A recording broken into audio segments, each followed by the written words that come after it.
Ja, herzlich willkommen zu diesem neuen Video. Wir reagieren heute auf das Q&A von SRF Doku zum Thema Satanic Panic. Und was die Motivation für dieses Video ist, könnt ihr in diesem Hintergrund lesen. Wir schauen jetzt mal rein in das Video. Vorneweg, hier steht sofort im Titel Satanic Panic 3. Ja, ein sehr reißerischer Titel. Vorher ging es um die Folgen von Verschwörungstheorien. Und ganz klar zielen diese Dokus darauf ab, eben zu sagen, dass rituelle Gewalt gar nicht existiert. Und es werfen sich sehr viele Fragen auf. Und ich habe schon mal ein Video gemacht, das werde ich am Ende des Videos auch verlinken. Und ich werde da die Quellen, die ich später dann angebe, unten in die Videobeschreibung schreiben. Denn so einfach kann man das Ganze nicht abtun. Wir schauen mal rein. Also als erstes, 3 Sekunden, muss schon auf Stopp drücken. Dieses T-Shirt, was der liebe Robin da anhat, geht überhaupt nicht. Weil wenn man nämlich mit diesem Thema Videos macht und Dokus dreht und dann hier das T-Shirt anhat, Ghostbusters T-Shirt, dann kann man nur sagen, dieser Mann ist einfach nur respektlos. Oder er denkt, es ist vielleicht witzig, aber ich kann nur sagen, da lacht niemand drüber, sondern das zeigt einfach die Ernsthaftigkeit, mit der ihr diese Reportagen angeht. Wir werden nachher auch nochmal einen Artikel lesen von Fair Media zu den Hintergründen, wie diese Doku entstanden ist. Und ich kann euch sagen, Lug und Trug war ein Bestandteil, gewisse Aussagen herauszukitzeln und die dann zu verdrehen und für sich selbst zu benutzen. Und das ist kein Journalismus. Hey zusammen, das ist das Q&A zur Reportage Satanic Panic in der Schweiz, der Fall Leonie. Die Leonie ist für das Q&A zu Satanic Panic in der Schweiz, ja. Satanic Panic ist in den USA entstanden und ist sozusagen eine Bewegung, die eben aussagt, dass Satanismus in der Form halt einfach nicht existiert. Und dieser Begriff hat sie eingeschliffen und wird immer verwendet, um eben solche Taten in eine Ecke zu stellen, die nicht existent ist. Ja? Und das stimmt halt nicht. Satanismus ist absolut real und den gibt es auch und der ist auch nicht wegdiskutierbar. Und da kann man nur so oft mit dem Wort Satanic Panic um sich schmeißen. Deswegen wird es nicht wahr, nur weil man das Wort ständig benutzt. Das ist übrigens Framing. Ja. Man redet zu lange auf sie ein, bis sie einem folgen. Ja. Man muss eine Lüge nur so oft wiederholen, bis die Menschen sie glauben. Unsere Redaktion kommen und der Robin stellt ihr die Fragen, die sie betreffen. Leonie, schön, dass du nochmal da angekommen bist. Und gerade als erstes, du bekommst sehr viel Komplimente aus der Als erstes möchte ich mal sagen, die Leonie ist ein Mensch, der Hilfe braucht. Hier geht es nicht darum, sie irgendwie schlecht zu machen oder irgendwie zu entlarven. Ganz im Gegenteil, das ist ein Mensch, der Hilfe braucht. Ja.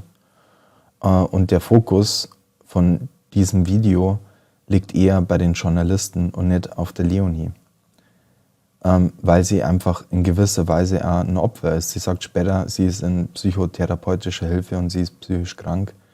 Und da muss man mit dem nötigen Respekt an die Sache rangehen. Wir wissen nicht, was in ihrem Leben passiert ist. Wir kennen sie nicht. Und deswegen möchte ich auch nochmal ganz klarstellen, das ist ein Mensch, der Hilfe braucht. Ja. Und der Fokus von diesem Video liegt auf unserem Ghostbuster-Helden. Ja. Ganz klar. Kommentare von Leuten, die sagen, richtig stark, was du da gemacht hast, wie der Wetter Donner. Er schreibt, danke vielmals Leonie, du beeindruckst mich sehr. Dein Mut wird hoffentlich verhindern, dass dies weiteren Frauen passiert. Einfach nur danke. Oder Nastja. Der ist ja nachvollziehbar, der Kommentar, weil die Person, die den Kommentar geschrieben hat, wird sich die Dokus angeschaut haben und wenn jemand mit dem Thema gar nichts zu tun hat, dann möchte er Anteil nehmen, dann möchte er der Person eine Unterstützung zukommen lassen. Das kann ich auch total nachvollziehen. Deswegen muss man auch die Kommentare differenziert betrachten und darf dann nicht einfach draufhauen, ja, die glauben das alle nicht und so. Weil, ich meine, wer hat in dieser Welt schon mit dem Thema rituelle Gewalt zu tun? Ja? Das sind ein paar wenige. Und das Ziel ist einfach, dass sich ein paar mehr damit beschäftigen und die Augen aufmachen. Weil in dieser Welt gehen extrem böse Sachen vor sich. Ja. Ich habe mir vor 2 Tagen eine Doku angeschaut über Menschenhandel in Polen. Unerträglich. Ich hab 20 Minuten angeschaut, dann habe ich ausgemacht. Es passieren Dinge in dieser Welt, die sind nicht von dieser Welt. Die sind so grausam und unvorstellbar, dass es einfach den Rahmen sprengt. Und da neigen wir Menschen gern dazu, dass wir einfach so die Augen zumachen. Weil es kaum zu fassen ist, kaum zu ertragen ist. Aber wir alle können uns vorstellen, dass es Krieg gibt. Wir alle wissen, dass es Vergewaltigungen gibt. Wir wissen, dass Menschen gequält werden.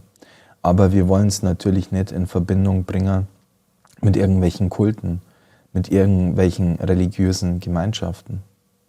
Aber das ist die Realität. Und dieser Begriff Satanismus wird total inflationär in dieser Zeit benutzt. Es gibt so viele Kulte und religiöse Gemeinschaften und Sekten übergreifend, die einfach Dinge praktizieren, die einfach ganz klar verurteilt werden müssen. Ja. Man denke an die ganzen pädophilen Skandale. Also jeder, der denkt, sowas gibt's nicht, der hat die Augen noch nicht aufgemacht. Und es wird Zeit, dass wir über den Tellerrand hinausschauen. Und die Menschen wie die Leonie, die brauchen einfach nur Hilfe. Ja. Schreibt, unglaublich, danke Leonie für das Teilen deiner Geschichte und alles Gute. Also wir wünschen ja alles Gute, auf jeden Fall. Und wir wünschen sehr, dass sie gesund wird, ja. Und dass sie besser geht, ist ja ganz klar. Aber wir haben auch Kommentare, wo jemand schreibt, ohne Nutzernamen: Lieber Robin, ich kann deinen Enthusiasmus, diese Missstände ans Licht zu bringen, nachvollziehen. Ich kann den Enthusiasmus von Robin in keinster Weise nachvollziehen. Weil er mit einer hämischen Freude, würde ich sagen, an das Thema rangeht. Er denkt, boah, ich habe hier irgendwas rausgefunden und so und das kann ich euch mitteilen und er kriegt halt ein bisschen eine Bedeutung, ein bisschen eine Aufmerksamkeit, rückt dadurch ein bisschen ins Rampenlicht. Aber die Art und Weise und die Vorgehensweise, wie er diese Dokus erstellt hat, die ist sehr zweifelhaft. Ja. Die ist sehr zweifelhaft. Und da kann ich den Enthusiasmus von dir absolut nicht nachvollziehen. Und er sagt dann ja, die Empathie für die Leonie geht verloren und das sehe ich auch so. Ich glaube, dass die Leonie das auf jeden Fall freiwillig macht. Aber ich glaube, dass du die Situation dafür nutzt, um irgendwie Bedeutung in deinem Leben zu bekommen. Ja. Und das macht man nicht auf dem Rücken von Schwacher. Ja. Das geht überhaupt nicht. Es gibt einen wunderbaren Bibelvers, der heißt, wer sich dem Geringen erbarmt, leiht dem Herrn und er wird ihm seine Wohltat vergelten. Wohltat vergelten. Und es geht um die Geringen und um die Schwachen und die schützt man und die tut man nicht für ein paar Klicks ausschlachten. Das geht überhaupt nicht. Und schon gar nicht, wenn man ständig das Ganze in den falschen Kontext setzt. Ich habe mir gedacht, ich mache es ein bisschen später, aber wir machen es vielleicht doch mal gleich. So, jetzt mal schnell raus. Hier sehen wir Fair Media, einen Artikel, wie diese Doku entstanden ist. Ihr Idioten, das mache ich öffentlich. Nachsprechung einer fragwürdigen SRF-Doku. Eine SRF-Doku über satanische Verschwörungstheorien sorgt derzeit für Wirbel. Es geht darin um Verschwörungserzählungen zu satanistisch-rituellem Missbrauch. Der Beitrag aus dem SRF-Reportageformat REC ist emotional aufgemacht und trägt die persönliche Handschrift der Reporter und Reporterinnen. So weit, so gut. Er trägt die persönliche Handschrift. Ja. Das Gefühl habe ich nämlich auch, dass du da deine Meinung propagierst. Und das so verkaufst, wie wenn das die allgemeingültige Wahrheit und Meinung ist. Und dem ist halt nicht so. Ich verlinke euch den Artikel auch nochmal unten, weil ich will ihn jetzt auch nicht ganz vorlesen, ihr könnt ihn in Ruhe mal selber lesen, aber ich möchte mal ein paar Auszüge daraus vorlesen. Das Narrativ des Beitrags geht kurz gesagt so: Der Journalist hätte der Sache unvoreingenommen auf den Grund gehen wollen und ist immer mehr zum Schluss gekommen, dass es sich bei den Erzählungen um Verschwörungstheorien handelt. Dieses Narrativ bricht in sich zusammen, wenn man sich andere Aussagen von Robin Riemann anschaut. Der Journalist gibt in einem YouTube-Livestream, den er nach der Sendung aufnahm, also da muss man sich mal fragen, es gibt nur zwei Möglichkeiten. Entweder man denkt nicht so weit, ja, wie die eigene Haustür weg ist, oder er fühlt sich einfach nur sicher in dem, was er tut.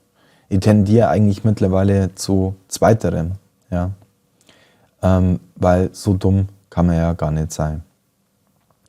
Der Journalist gibt in einem YouTube-Livestream, den er nach der Sendung aufnahm, gänzlich ungefiltert die Details und Hintergründe der Sendung wieder. Dazu muss man wissen, dass Riemann dieses Format mehrmals pro Woche nutzt, um verschiedene Themen mit seinen Anhängerschaften zu diskutieren. Da kann ich eigentlich nur sagen, für das, dass jemand beim SRF arbeitet und eine Doku hat, hat er eine kleine Community, das ist unfassbar. Ja. Echt wenig Klicks. Und die Frage ist halt, wie kriegt man Aufmerksamkeit in dieser Welt? Ja. Das Ganze läuft unter seinem privaten YouTube- und Twitch-Kanal. Ob er als Journalist oder Privatperson spricht, ist in diesem Fall nicht ganz klar. Da muss man sagen, technisch ist er natürlich bei Twitch und auch auf YouTube ziemlich hochgerüstet, ein super Livestreamer, kann man sagen, ja, mit vielen Effekten. Aber die Reichweite fehlt. Und warum fehlt die Reichweite? Weil er halt einfach keine Inhalte bringt, die relevant sind in dieser Zeit, die vielleicht auch tiefgründig sind, wo es einmal um relevante Themen in dieser Welt geht. Bedeutungslosigkeit macht sich auf diesen Kanälen breit. Und in diesem Livestream hat er viele Sachen preisgegeben und jetzt sage ich euch mal was. Hier ist nämlich ein Link von diesem Livestream. Und wenn man da draufklickt, dann steht da privates Video. Melde dich an, wenn du Zugriff auf diese Webseite erhalten hast. Er hat es auf privat gestellt, das Video. Warum wohl? Vielleicht wäre im Nachhinein rausgekommen, dass er da Sachen gesagt hat zu den Hintergründen und dass er da eben rangegangen ist und wollte das Ganze auffliegen lassen. Die mache ich fertig! Ja? Was erzählen denn die für einen Schmarrn? In diesem Artikel wird da gezeigt, dass Connor mit ihm eigentlich die SRF-Doku machen wollte. Und dass dann er mit seiner Kollegin Ilona zu so einem Treffen gegangen ist, wie auch immer, was das für ein Treffen war. Und daraus ist dann diese Sache eben entstanden. Und dann sieht man, von Satanismus sei nur an einer Stelle ganz kurz die Rede gewesen. Sie habe dazu nichts berichten können, erzählt eine Beteiligte. Eine Person aus dem Verein erklärt gegenüber Fair Media, dass bei den Aufnahmen nicht alle Vorgaben eingehalten worden seien. Man hätte den Journalisten klargemacht, während des Seminars nicht zu filmen. Sie filmten jedoch weiter. 2 kurze Sequenzen daraus sind im Beitrag zu sehen. Und da ist halt die Frage, warum macht man sowas? Ja? Persönlichkeitsrechte spielen ja in einem Leben anscheinend keine Rolle. Die SRF-Journalisten Stempfli und Riemann halten dagegen. Man habe die Erlaubnis zu filmen gehabt. Als die Referentin darum gebeten habe, sie nicht zu filmen, hätte man aufgehört. Das würde ich natürlich an eurer Stelle auch sagen. Interviewte Person: Wenn ich gewusst hätte, dass es um Satanismus geht, hätte ich niemals mitgemacht. Da muss man sich mal vorstellen, da trifft man sich mit Leuten, die eben ganz brutal schreckliche Sachen in ihrem Leben erlebt haben, die Misshandlung, Vergewaltigung erlebt haben, die geknechtet worden sind auf eine Art und Weise, die für uns nicht einmal vorstellbar ist. Und ich habe mich sehr viel mit dem Thema beschäftigt. Aber für uns ist es ja schon schwer, so eine Doku anzuschauen, uns die Aussagen anzuhören von Opfern. Aber wie muss es sein, wenn man das erlebt hat? Wenn du Elektroschocks von anderen Menschen zugefügt bekommen hast. Und dann hast du die Frechheit und gehst dahin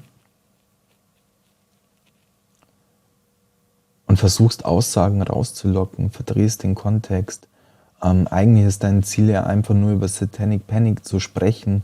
Alles zielt darauf ab, irgendwie zu sagen, Satanismus gibt's nicht. Aber da frage ich mich halt, hast du dich schon mal damit beschäftigt, was für öffentliche Orden das es gibt im Satanismus, dass es Anlaufstellen gibt? Natürlich gibt es auch atheistische Satanisten, aber es gibt atheistische. Und die haben Übles vor und die tun auch Übles. Und das lässt du außer Acht, das lässt du alles weg. Dein Ziel ist es, zu sagen, rituelle Gewalt im Satanismus gibt es nicht. Ja. Und der Punkt ist ja, und das wird heute so inflationär benutzt, das Wort Satanismus, ich habe es wahrscheinlich auch schon wieder zu oft gesagt, es gibt in vielerlei Hinsicht, das gibt es auf allen Gesellschaftsebenen, das gibt es in Kulten, in Sekten unterschiedlicher Couleur. Einfach zu sagen, dass rituelle Gewalt ist Satanismus. Ja, wenn jemand sowas Böses tut, dann kann man sagen, das ist satanistisch. Aber es gibt es in vielen Kulten und Religionsgemeinschaften und das ist generell ein Problem. Und durch das Wort Satanismus schafft man es halt, das in irgendwie Verschwörungsecken zu drängen. Aber das Thema rituelle Gewalt existiert und Menschen haben Freude daran, andere Menschen zu quälen. Und da habe ich ein Problem damit. Und da solltest du als Journalist, lieber Robin, auch ein Problem damit haben. Aber solche Strukturen aufzudecken, ist halt nicht ganz so einfach. Ja. Weil, da muss man nämlich ein Teil davon werden. Da kann man nicht einfach mit der Kamera und mit einem großen Wuschelmikrofon auftauchen und einfach mal sagen, kann ich mal, so, ich will mal hier. Das ist nicht so einfach. Aber bei solchen Opfern, bei solchen Menschen, die das erlebt haben, die einfach Hilfe suchen, die Menschen suchen, die ihnen glauben, die Unterstützung brauchen, da ist es natürlich einfach, ein bisschen Zuneigung vorzuheucheln, ein bisschen hinzugehen, ein bisschen mit denen zu reden, ein bisschen Verständnis für deren Situation zu haben, ihnen zu vermitteln, hey, ich habe ein Gehör für euch und ich spreche für euch in eurem Namen und ich werde einen Artikel drüber machen. Aber ihnen dann hinterrucks das Messer reinrammen und sie dann nicht bloßzustellen und als Verschwörer darzustellen, das ist mehr als nur verwerflich. Und da habe ich ein Problem damit. Und deswegen existiert auch dieses Video. Die Vermischung von ritueller und satanistischer Gewalt ist das, was für viele Protagonisten im Beitrag und auch für die Zuschauerinnen das Hauptproblem darstellt. Für Riemann ist es dasselbe, wie er in seinem Livestream sagt. Ich würde ihn echt gerne anschauen, den Livestream. Ich habe gesehen, dass er da ist und also falls jemand das Ding runtergeladen hat, schickt es mir. Wäre einfach total super. Schreibt es mir in die Kommentare. Ich würde sehr gerne auch auf diesen Livestream reagieren. Und wo ist dieser Livestream? Ja? Mach ihn heute öffentlich. Also wenn du zu dem Thema stehst, ja. Heutzutage würde man sagen, wenn du ein Mann bist, ja, dann veröffentliche doch das Video und dann reden wir mal darüber.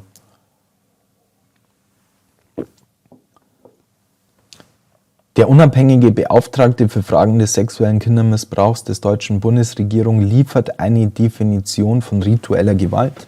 Ja, schau mal da an. Ja. Der unabhängige Beauftragte für Fragen des sexuellen Kindesmissbrauchs der deutschen Bundesregierung. Der deutschen Bundesregierung. Ja. Liefert eine Definition von ritueller Gewalt.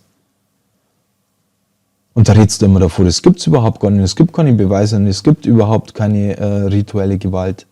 Ja, wie kann denn das sein, dass ein Beauftragter von der deutschen Bundesregierung da eine Definition liefert? Kann es sein, dass du lügst? Bewusst? Ich bin ja nur so ein kleines Licht. Aber wenn ich solche Sachen recherchieren kann, warum kannst du es nicht? Du bist doch ein Journalist. Du bist doch der Profi. Ich glaube, dass du das ganz bewusst machst. Liefert eine Definition von ritueller Gewalt, die weitaus mehr als satanistische Gewalt einschließt.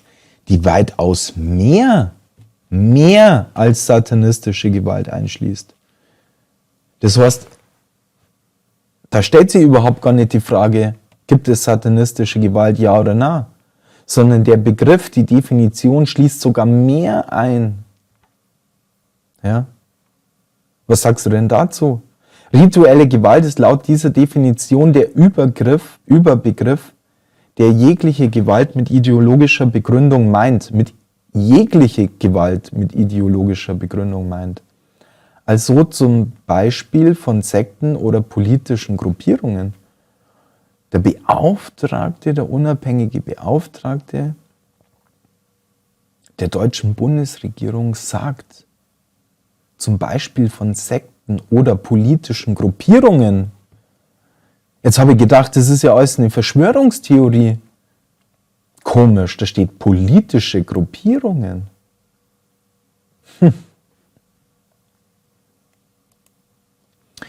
Die SRF-Journalisten schreiben uns dazu, die Unschärfe sei ihnen bewusst gewesen. Die Unschärfe. Da geht es um Menschen. Ja. Also allein von Unschärfe zu reden, ist einfach nur absolut unter der Gürtellinie. Die Unschärfe sei ihnen bewusst gewesen. Das ist ziemlich unscharf. Ja. Ziemlich unscharf. Jedoch sei klar, dass mit ritueller Gewalt, so wie sie in der Reportage von den Protagonisten geschildert wurde, satanistische rituelle Gewalt gemeint waren. Dass jedoch explizit von satanistisch-ritueller Gewalt die Rede war, streiten einige Beteiligten entschieden ab. Sie kritisieren, dass ihre Aussagen dekontextualisiert wurden, indem ihre Aussagen zu ritueller Gewalt nur im Kontext der satanistischen rituellen Gewalt gezeigt wurden. Und das ist der Beweis, dass es ihnen darum geht, Satanic Panic. Ja, das bringt Klicks, Aber damit gebt ihr Vorschub diesen Menschen, diesen Tätern, damit gebt ihr Vorschub diesen Menschen, die das wirklich machen. Wenn der unabhängige Beauftragte der deutschen Bundesregierung sagt, dass das in Sekten und politischen Gruppierungen praktiziert wird, und wenn er dazu die Definition liefert, was hat dann eure Doku für eine Auswirkung? Die Auswirkung ist doch Täterschutz. Und das ist der Punkt.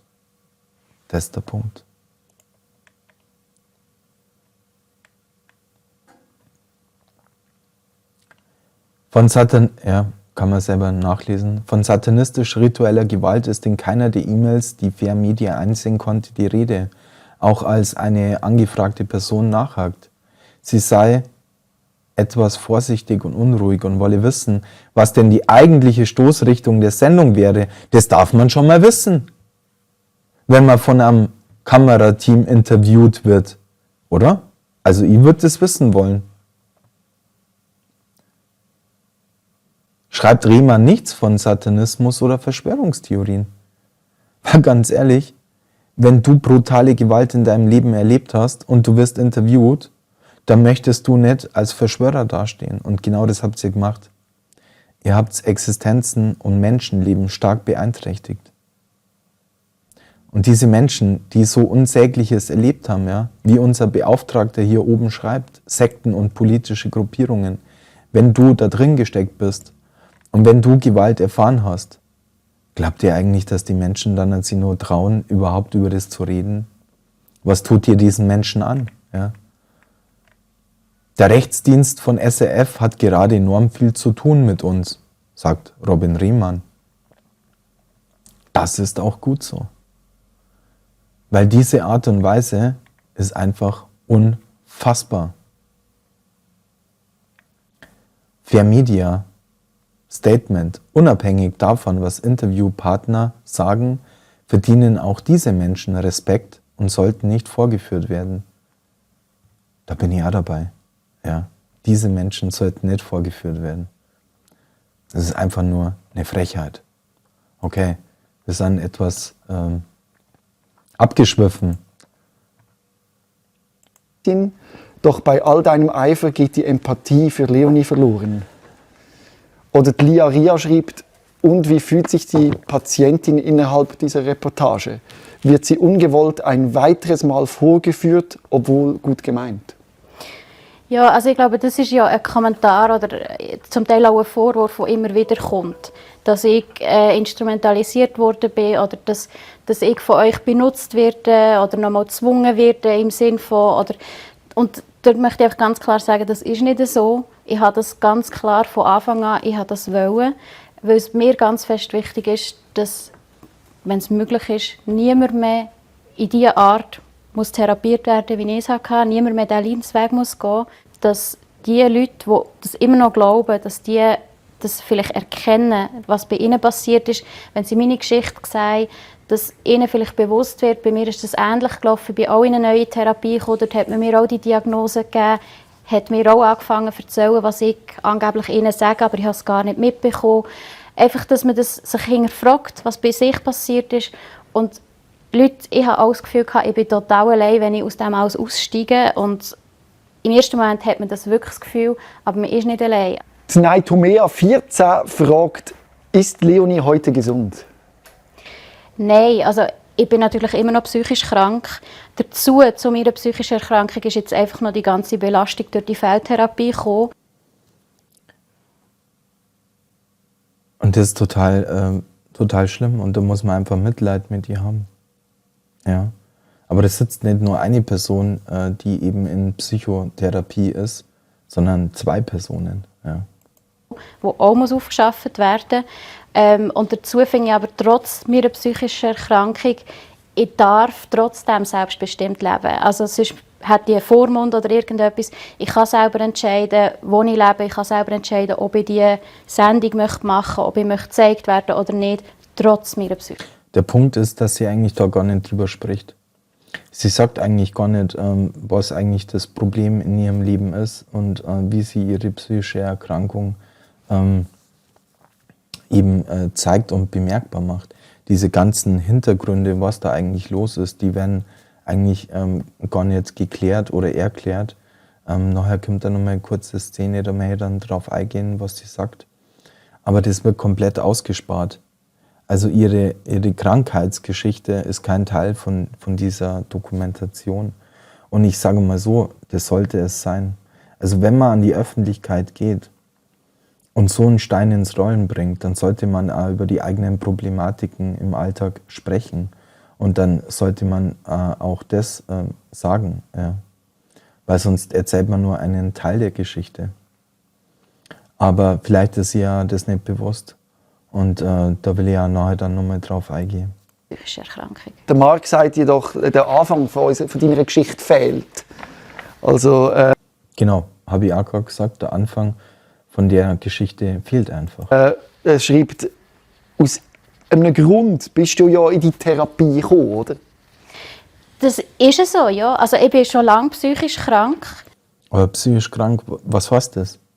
Das kann alles heißen. Das kann alles heißen. Das ist doch die Frage, ja. Aber ich habe vorher auch schon Psychotherapie gehabt, bevor ich zu dieser Therapeutin bin. Allerdings ist das ganze Thema von dieser Ritual. Die Frage ist, warum hat sie die Therapeutin gewechselt? Was ist denn da der Hintergrund? Es gibt ja einen Grund, warum man von seinem Therapeuten weggeht. Vielleicht war der Therapeut nicht so gut, vielleicht hat man es nicht verstanden. Das sind alles offene Fragen, die einfach geklärt werden müssten. War die Therapeutin mit ihr überfordert? Hat sie gedacht, sie braucht eine Spezialistin? Hat die Therapeutin eine andere Therapeutin empfohlen, die eben besser mit diesen Themen umgehen kann? Das sind Fragen, die bleiben unbeantwortet und die sind relevant. Die sind absolut relevant. Ja. Rituelle Gewalt ist bei dieser Psychotherapie erst aufgekommen. Also vorher war das rituelle Zeug nie ein Thema und ich hatte auch keine Diagnose. Der Dan Hat keine Diagnose vorher gehabt. Dissoziative Identitätsstörung. Schauen wir mal weiter. Sing with Clouds seid falsch. Die Erinnerungen waren doch offenbar vorher schon da und Grund für ihren Gang in die Therapie. Aber das ist das Narrativ, auf dem ihr stupend herumhackt. False Memory. Nein, ich hatte die Erinnerungen vorher nicht gehabt, beziehungsweise ich habe sie auch später nicht gehabt. Das kann ich mir auch. Also False Memory, das habe ich im letzten Video schon gesagt, aber das muss man wahrscheinlich stetig immer wieder sagen, in jedem Gespräch, wenn es um diese Themen geht. Was ist denn False Memory? Natürlich kann einem ein Therapeut etwas einreden. Man kann sagen, du, vielleicht war das so und so, dass dein Vater da irgendwas gemacht hat, ja. Aber diese Detailgenauigkeit von Erinnerungen, die eben Opfer, und da spreche ich jetzt nicht von der Leonie, sondern von anderen, die eben die Problematik haben, diese Detailgenauigkeit von den Erinnerungen, die ist so exakt, dass man einfach nicht von False Memory sprechen kann, dass man nicht davon reden kann, dass das einem eingeredet wurde, sondern Orte, Gerüche und so weiter, die sind so genau, Zeiten, Personen, da kann man einfach nicht mehr von False Memory sprechen. Ja. False Memory stelle ich mir immer so vor, dass irgendwie so eine neblige Wand ist und man nicht genau was passiert ist und man vermutet irgendwas. Ja. Das kann schon sein, ja, wenn man irgendwelche, keine Ahnung,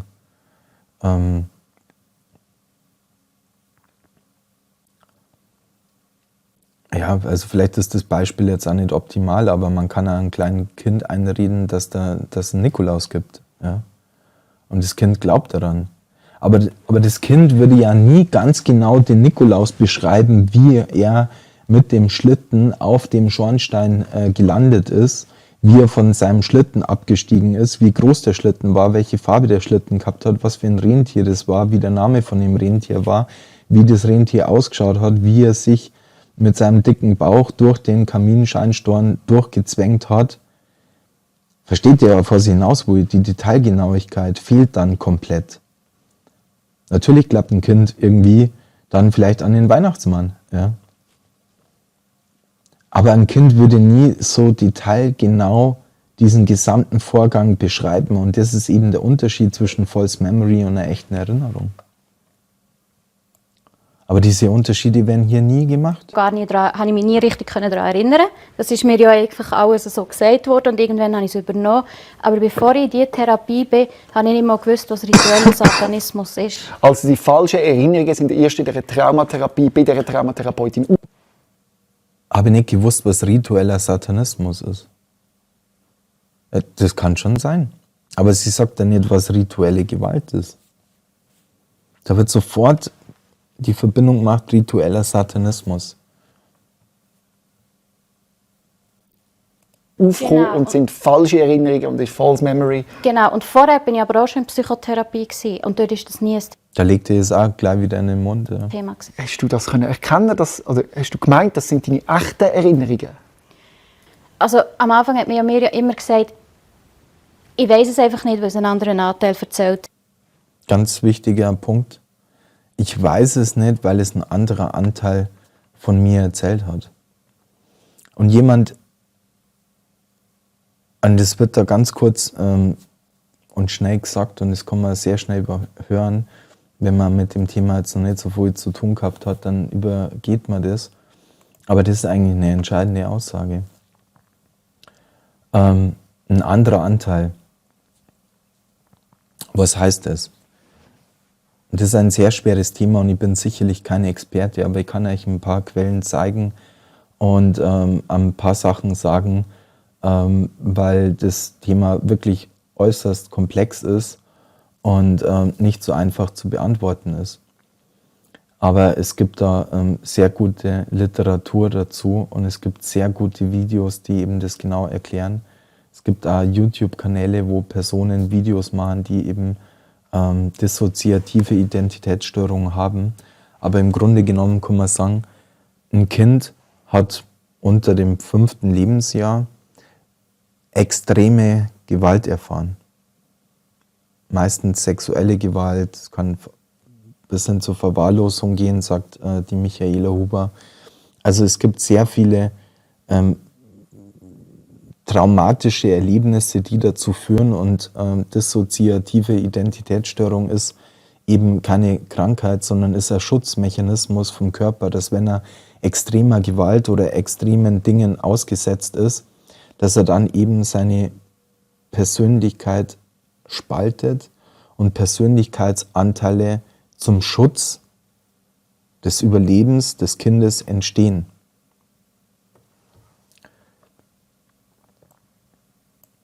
Ich will mal ganz kurz in ein Video reinschauen. Ich verlinke euch das unten. Ich kann jedem nur empfehlen, es dauert 58 Minuten, das anzuschauen, weil das ist meiner Meinung nach die absolut beste Erklärung, die ich bis jetzt gehört habe. Und das ist ein Interview mit Michaela Huber zu dem Thema dissoziative Identitätsstörung und das bei Zeit Online veröffentlicht worden. Ne? Beobachten, es ist in der Welt sehr zerfasert. Von Minute zu Minute stellt es sich ein auf das, was gerade los ist. Und eine dissoziative Identität ist immer das. Von allem Anfang an wächst es gar nicht erst zusammen, weil so viel Stress, meistens ist es auch sehr viel Gewalt. Ja, muss man schon sagen. Nicht nur medizinische Eingriffe in frühestem Alter, Verlassenheit, Verwahrlosung. Und da ist nämlich auch der Punkt, dissoziative Identitätsstörung wird absolut gleichgesetzt mit dem Satanismus in den Dokumentationen. Aber es gibt verschiedene Auslöser, dass ein Mensch verschiedene Persönlichkeitsanteile bildet. Und das erklärt sie da sehr gut. Und deswegen muss man immer alles total differenziert betrachten und nicht einfach oben drüber bügeln, wie es Robin Riemann macht und alles über einen Kamm zu scheren. All diese Dinge, die natürlich massive Stress bedeuten, sondern meist ist es auch Gewalt und sehr häufig auch sexuelle Gewalt. Da hören wir es sehr oft als sexuelle Gewalt. Also die muss vor dem 3., 4., längstens 5. Lebensjahr passiert sein. Deswegen haben Menschen, die eine dissoziative Identitätsstruktur haben, wir unterscheiden inzwischen. Also schaut euch das Video an, wir werden jetzt nur ganz kurz reinschauen. Es ist wirklich aufschlussreich und auch wichtig, um eben da ein Urteil fällen zu können. Und ich habe halt die Befürchtung, dass viele, die SRF-Dokus anschauen, das alles in einen Topf werfen und das ist völlig falsch und das wird auch den Opfern nicht gerecht. Das ist eine Tat an den Opfern. Sogar 2 Formen davon, teilweise gespalten. Also sie haben es irgendwie geschafft, so einigermaßen ein, sehr stressempfängliches Alltags-Ich zu halten. Das ist teilweise, hat aber andere Zustände, massive andere Ich-Zustände, kleines Kind-Zustände, pubertär rotzige Zustände. Also es gibt verschiedene Zustände und verschiedene Anteile. Böse Täterintrojekte, die im Kopf sind und die sie zwingen, was Schlimmes mit sich zu machen oder andere zu attackieren. Also es gibt was mit teilweisen Brüchen und es gibt das Vollbild der dissoziativen Identitätsspaltung. Und da muss man nämlich auch nochmal einen Unterschied machen und das ist einfach wichtiger, das zu wissen. Ja. Da ist es so, dass es nicht einmal ein Alltags-Ich bilden konnte. Das ist das Vollbild des... Ein Alltags-Ich. Ein Alltags-Ich.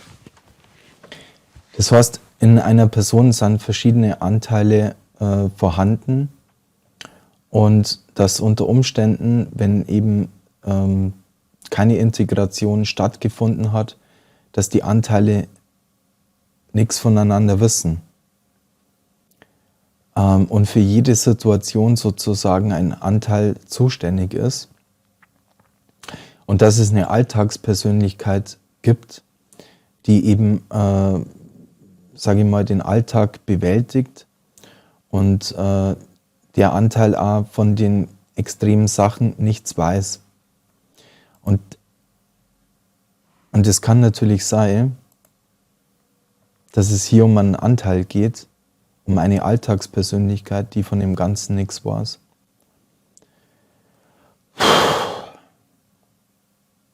Und davon überzeugt ist, dass das alles ein Schmarrn ist und sich dann vielleicht auch vor die Kamera setzt und das so argumentiert. Und wenn das, was Michaela Huber stimmt und was in der Fachliteratur drinsteht, dann ist das eine Option. Ich sage nicht, dass es so ist, weil, wie gesagt, ich kenne die Leonie nicht. Aber wenn sie wirklich das hätte, was sie auch nicht weiß, ich will es nur mal betonen, ja, wir wissen es nicht. Aber wenn es so ist, dann hat sie auch verschiedene Persönlichkeitsanteile und dann haben Anteile eben schon der Therapeutin Dinge erzählt, was in ihrem Leben passiert ist oder Gott passiert. Und dann ist es nachvollziehbar, dass eine Therapeutin darauf reagiert. Und das ist sehr komplex, weil wir eben das nicht so leicht nachvollziehen können, dass ein Mensch verschiedene Persönlichkeiten hat. Und dort habe ich natürlich noch gar nichts gewusst, weil man mir einfach gesagt hat, es hat jemand anderes von mir erzählt. Und je mehr es hat jemand anders von mir erzählt. Ich stelle mir das generell sehr schwer vor für einen Therapeuten. Aber es gibt die Möglichkeit der Integration von verschiedenen Persönlichkeitsanteilen. Jemand hat es mal beschrieben, dass sie innerlich sozusagen an einem Tisch mit diesen verschiedenen Persönlichkeitsanteilen sitzt und mit ihnen redet und diskutiert und sie sich austauschen und somit erfährt der andere eine Anteil von dem anderen Anteil und damit findet das wieder statt, dass eine Zusammenführung vonstatten geht. Die Michaela Huber sagt in dem Video, dass ein Kleinkind das noch gar nicht hat, dass die Persönlichkeit zusammengewachsen ist. Deswegen ist es so effektiv von diesen Menschen, die das gezielt herbeiführen. Ja, das ist nur ein Teil. Es gibt Traumata, wo der Körper eben dieser Schutzmechanismus auslöst, aber es gibt Menschen, die um diese Sachen eben wissen und das ganz gezielt herbeiführen. Und deswegen ist es also schwer, dass eben auch Täter da überführt werden können, weil sie ganz gezielt Persönlichkeitsanteile geschaffen haben, die ihnen loyal sind. Ja? Das nennt sie täterloyale Anteile. Und das heißt jetzt nicht, nur weil der Begriff Täter da drinnen vorkommt, dass diese Persönlichkeit irgendwelchen schlimmen Sachen macht, sondern es beschreibt die Loyalität gegenüber dem Täter. Das heißt, dieser Anteil schützt sozusagen die bösen Buben. Und der Gedanke, der ist doch schrecklich, oder nicht? Der macht einen unfassbar traurig, dass Menschen Anteile erzeugen, die sie schützen. Und zwar nicht zum Guten, sondern zum Bösen. Und das sind alles Fragen, wenn man Bücher darüber liest oder wenn man sie mit Menschen unterhält, die das erlebt haben,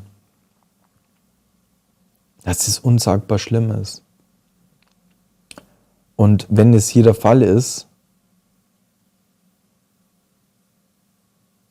dann wäre es eine Katastrophe für die Menschen, die Hilfe suchen, die verzweifelt sind, die nachts nicht schlafen können oder nur sehr kurz schlafen können. Ja.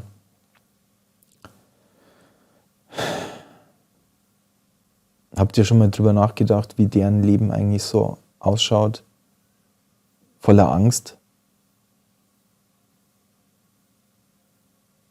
Wenn es dunkel wird, nicht schlafen zu können, Schmerzen vielleicht zu haben von vergangenen Gräueltaten,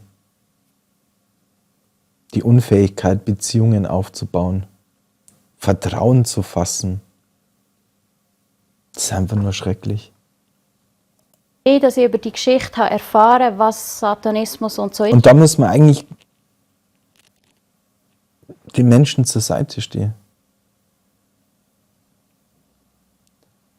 Und das habe ich ja, glaube ich, in der letzten Folge gesagt, wenn du denn nicht glaubst, dass das existiert, dann hab doch ein Mitgefühl. Dann hört ihnen zu, ein Therapeut muss doch ernst nehmen, der muss doch sein Gegenüber wahrnehmen, der muss doch sagen, ich bin für dich. Ich helfe dir, ich glaube dir. Erwartet ihr, dass die Therapeuten sie jetzt hinsetzen und bei jedem dritten Satz sagen, du bist ein Lügner?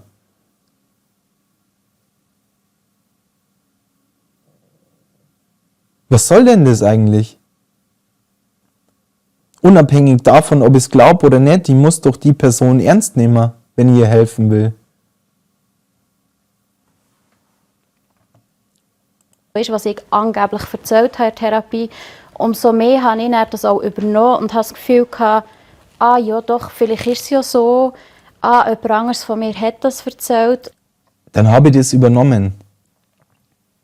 Also nochmal, ich weiß es nicht, wie es bei der Leonie ist, aber wenn ein Mensch dissoziative Identitätsstörung hat, dann macht es doch Sinn, dass der Therapeut die anderen Anteile auch darüber informiert, was da los ist, um ins Gespräch zu kommen. Das macht doch Sinn, oder nicht? Und wenn das natürlich über 7 Jahre, ich habe 2-mal in der Woche 1,5 Stunden Therapie. Das wird auch sehr gut in dem Video, das ich euch vorher gezeigt habe, schaut es bitte an, das ist in der Videobeschreibung, erklärt, dass man auch neurologisch sehen kann, dass eben verschiedene Anteile existieren, weil die medizinische Technik so weit ist, dass man sieht, dass unterschiedliche Hirnströmungen auch da sind. Ja? Und dass die getrennt voneinander agieren. Sehr komplex. Und in der Klinik auch noch. Irgendwann übernimmst du das. Und heutzutage, aus dem Kopf heraus weiss ich, was Erinnerung ist und was falsch. Aber irgendwann kannst du das nicht mehr differenzieren. Du glaubst dann wirklich, dass sie Erinnerungen, obwohl es gar nie passiert ist. Und Sachen, die ich weiss, dass sie nie passiert sind, fühlen sich für mich gleich. Ich glaube, dass sie denkt, dass das nie passiert ist. Weil, wie gesagt, wenn es so ist, dann weiß ihr Anteil auch nichts davon. Die Alltagspersönlichkeit weiß nichts davon. Die steht auf, die frühstückt, die macht ihren Tagesablauf und so. Und ihr ist gar nicht bewusst, dass es noch andere Anteile in ihr gibt. Und es ist wirklich ein kompliziertes Thema. Und da gibt es nicht die richtige Antwort. Das merke ich ja immer wieder. Es gibt nicht die eine Antwort auf das Thema. Und man weiß ja nicht, in welchem therapeutischen Zustand sie gerade ist. Und man weiß generell auch nicht, an welchem Punkt Menschen gerade stehen. Wissen sie schon, dass sie verschiedene Persönlichkeitsanteile haben? Wenn sie es wissen, haben sie angefangen, sozusagen sich an einen Tisch innerlich zu setzen. Wir wissen nicht, an welchem Punkt diese Menschen sind. Und deswegen kann man keine einfachen Antworten geben. Aber der Robin nutzt die Situation, um einfache Antworten zu geben, und das ist halt falsch. Also nochmal, man merkt da in ihrer Haltung, so habe zumindest ich das Gefühl, dass sie glaubt, was sie sagt. Und für sie ist es auch so. Ich an wie Erinnerungen, wo ich weiss, dass sie passiert sind. Ja. Weil es über so lange Zeit immer wieder erzählt ist worden und mir erklärt ist worden, du weisst es halt einfach nicht. Weil die Frage ist halt auch, warum soll eine Therapeutin sich eine Sache an jemand anderes einreden? Und dann ist halt auch die Frage, was redet sie ihr denn ein? Weil wenn sie irgendwie, sie kann ja keine, also sie kennt ja Menschen aus ihrem Umfeld nicht, wo sie groß geworden ist, wo sie herkommt, irgendwelche Örtlichkeiten und so. Also diese Detailgenauigkeit kann man jemand anderen gar nicht einreden. Da ist wieder das Beispiel mit dem Nikolaus durch Schornstein.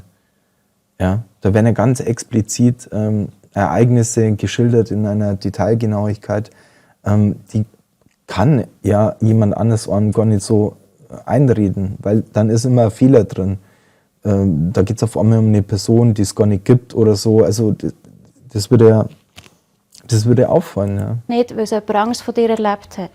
Deine Diagnose ist eine sogenannte dissoziative Identitätsstörung. Also hier wird es bestätigt, dass deine Diagnose ist eine dissoziative Identitätsstörung. Und wenn er sich mit diesem Thema beschäftigt hätte, dann wüsste er auch, dass es eben verschiedene Persönlichkeitsanteile gibt. Und wenn ich das als Journalist wissen würde, dann würde ich nicht so auf den Putz medial hauen, weil ich dann nicht sofort merken würde, dass das Thema viel breiter und komplizierter ist. Und da würde ich mich davor hüten, so eine Aussagen zu treffen. Das bedeutet, dass du in verschiedene Anteile abgespalten bist. Und da kommt dann ein Kommentar, wo es eben um die DIS geht, und zwar von der Maya. Sie schreibt, traurig diese Doku. Nun kann man als Mensch mit einer DIS ja nirgends mehr hingehen, da alle wieder ein Fake wittern. Ja. Keine Klinik mehr, wo man hingehen Das ist kann, eine da die Katastrophe. Diagnose nicht geglaubt wird. Dabei ist sie im neuen ICD-11 gut beschrieben und kann behandelt werden. Nur weil angeblich einer Patientin etwas eingeredet wurde, heißt das noch lange nicht, dass die Erinnerungen anderer Menschen falsch sind. Da gebe ich der Sehr Maya gute Frage. total recht. Also, es war auch nie ein Thema gewesen, dass wir sagen oder dass ich sage, die dissoziative Identitätsstörung gibt es nicht. Also ich habe die Diagnose und es ist... Aber okay, ist ja schon mal eine gute Aussage. Sie dementiert nicht, dass das gibt. Aber man muss sich doch dann mal mit der Sache auseinandersetzen, was ist es denn überhaupt? Und wenn man das tut, dann kann man nicht so pauschal sagen, das existiert alles gar nicht. Das geht einfach nicht. Ja, hier mal eine kurze Definition zu das. Viele sein heißt für uns, dass ein Mensch mehrere voneinander getrennte Ichs, Persönlichkeitsanteile hat. Früher wurde dafür der Begriff multiple Persönlichkeit verwendet. Der klinische Fachbegriff lautet dissoziative Identitätsstörung. Vielfalt e.V. verwendet lieber den Begriff dissoziative Identitätsstruktur. Viele geworden zu sein, ist keine Krankheit, sondern eine Anpassungsleistung in einer gewaltvollen Realität, eine Anpassungsleistung, also ein Schutzmechanismus des Menschen, die sonst nicht überlebbar wäre. Der Begriff Störung individualisiert die Folgen dieser gesellschaftlichen Realität. Die dissoziative Identitätsstörung wird in der internationalen Diagnosemanualen ICD-11 und DSM-V unter den dissoziativen Störungen aufgeführt. Bei DIS gibt es 2 oder mehrere unterscheidbare Persönlichkeitsanteile, dissoziative Identitäten innerhalb eines Menschen. Jeder Persönlichkeitsanteil hat ein eigenes Erleben, Wahrnehmen, Erfassen und Interagieren mit sich selbst. Jeder Persönlichkeitsanteil hat ein eigenes Erleben, Wahrnehmen, Erfassen und Interagieren mit sich selbst, dem eigenen Körper und der Umgebung. Verschiedene dieser Persönlichkeitsanteile übernehmen wiederholt die exekutive Kontrolle über das Bewusstsein und das Handeln der Betroffenen. Subjektiv wird dies erlebt als nicht zu sich gehörendes Verhalten, Stimmen hören, Zeit verlieren und so weiter. Ihr kennt, also ich verlinke den Link auch nochmal unten in der Videobeschreibung, das kann man sich nochmal in Ruhe durchlesen. Das sind getrennt, also ich lese nochmal, ja. Viele sein heißt für uns, dass ein Mensch mehrere voneinander getrennte Persönlichkeitsanteile hat. Voneinander getrennt. So, was heißt voneinander getrennt? Voneinander getrennt heißt, dass der eine nichts vom anderen weiß. Und dass das bewusste Wahrnehmen und Erleben von bestimmten Situationen der eine Anteil hat und der andere eben nicht. Sondern jetzt sagt sie hier, dass sie eben eine dissoziative Identitätsstörung hat. Und deswegen ist es absolut möglich, dass der eine Anteil das eine erzählt und der andere Anteil eben was anderes erzählt, weil sie unterschiedliche Dinge erlebt haben. Beide sagen die Wahrheit, aber der eine hat eben andere Sachen erlebt wie der andere. Ja. Ist ja ganz logisch. Ja. Und deswegen jetzt zu sagen, dass das alles ein Schmarrn ist, ist absolut verwerflich. Und ein Robin Riemann müsste das eigentlich wissen, wenn verschiedene voneinander getrennte Persönlichkeitsanteile eben da sind, dass die eine Person sagt, das habe ich nie erlebt. Und das ist auch so, die Person hat das nicht erlebt oder der Anteil, aber der andere Anteil eben schon. Und der andere Anteil erzählt halt dann der Therapeutin die Sachen, die nachts abgehen und passieren. Und nochmal, diese Anteile werden bewusst erzeugt, um eben eine Verwirrung herbeizuführen, um eben die eigenen Taten zu verschleiern. Und deswegen ist es maximal verwerflich, dass du da draus so eine Doku-Reihe machst, ohne eben diese Themen anzusprechen. Ja? Das gehört nämlich dazu. Und da verbirgst du die Wahrheit. Ja? Kann ich nur mal sagen. Ja? Deckt sie viel mehr auf. Es ist auch soweit eigentlich relativ klar, dass ich die weiterhin habe. Allerdings sehe ich das Problem eben, dass die Diagnose... Da spricht sie nämlich nicht drüber. Also wenn sie nämlich sagt, sie hat verschiedene Anteile, dann muss sie das doch auch wissen, was ich eigentlich gerade gesagt habe. Dann muss sie das ja auch erklären können, dass sie verschiedene Anteile hat. Ja, wenn du mal mit einer Person sprichst, die das Problem hat, dann erklärt die dir das auch. Ich weiß auf einmal nichts mehr, ich habe irgendwie Zeit verloren, ist gegangen. Ich kann mich an das gar nicht erinnern, auf einmal hängt ein Kleid im Schrank, das kenne ich gar nicht, weil es ein anderer Anteil gekauft hat. Seine Sachen erzählt sie nicht. Aber warum erzählt sie das nicht? Weil dann die Doku nicht mehr so reißerisch wäre? Aber das ist doch wichtig. Es gibt doch andere Menschen, schau mal, Leonie, du hast doch auch, es gibt doch andere Menschen, die haben die gleichen Problematiken. Kannst du nicht einfach so wegwischen. Im Zusammenhang mit dieser Verschwörungserzählung. Satanismus-Sache ist eben genau, ich sehe es wie die Maya, aber ein bisschen anders wahrscheinlich, als sie es meint. Nämlich, ich finde jetzt gar keinen Therapieplatz mehr, weil alle Angst haben vor dieser Diagnose. Und zwar Ja, ist ja logisch. Selbst erzeugt. Das muss man doch verstehen können. Die Therapeuten kriegen mit, was hier los ist. Und dann haben die natürlich Bedenken, wenn jetzt ein Persönlichkeitsanteil auf einmal über satanistische Rituale anfängt zu sprechen, wie soll dann die Person reagieren? Der Therapeut, wie soll der dann damit arbeiten? Weil sobald er, sage ich mal, vielleicht der Alltagspersönlichkeit dann halt die Information gibt, dann rennen sie sofort wieder zum Robin Riemann und sagt, hey, schau mal, noch einer. Ich habe noch einen gefunden, der eben das Ganze so macht, ja. Und dann wird der auf die Bühne gestellt und abgekanzelt. Kann ich verstehen. Das kann ich verstehen. Versteht's doch mal die Therapeuten. Was sollen die denn machen? Wie geht man denn dann damit um, wenn man sowas erzählt bekommt? Verständlich, oder? die Diagnose steht jetzt in einem völlig falschen Kontext. Es gibt dies, aber es gibt eben auch dies, oder es gibt eben vor allem dies, wo nichts mit irgendwelchem rituellem Zeug zu tun hat. Das stimmt auch. Es gibt nämlich verschiedene Formen. Aber wie wir vorher in dem Video kurz angeschnitten haben oder gehört haben, gibt es verschiedene Arten der Traumata im Kleinkindalter, die eben das auslösen. Autounfall, brutale Gewalt, traumatische Ereignisse, aber auch sexualisierte Gewalt, aber auch rituelle Gewalt. Ja? Da gibt es ein größeres Spektrum und das sagt sie heute nicht. Ja? Der unabhängige Beauftragte von der Bundesregierung sagt das auch. Sondern jetzt ist halt die Frage, warum sagt sie das nicht? Hey, aber jetzt hat die dies einfach so den Stempel aufgedrückt von Satanismus und rituelle. Und da muss ich sagen, das habt ihr zu verschulden. Durch diese Dokus habt ihr nämlich dem Thema diesen Stempel aufgedrückt. Wobei es nur ein Teilbereich ist. Und das habt ihr zu verantworten. Ja?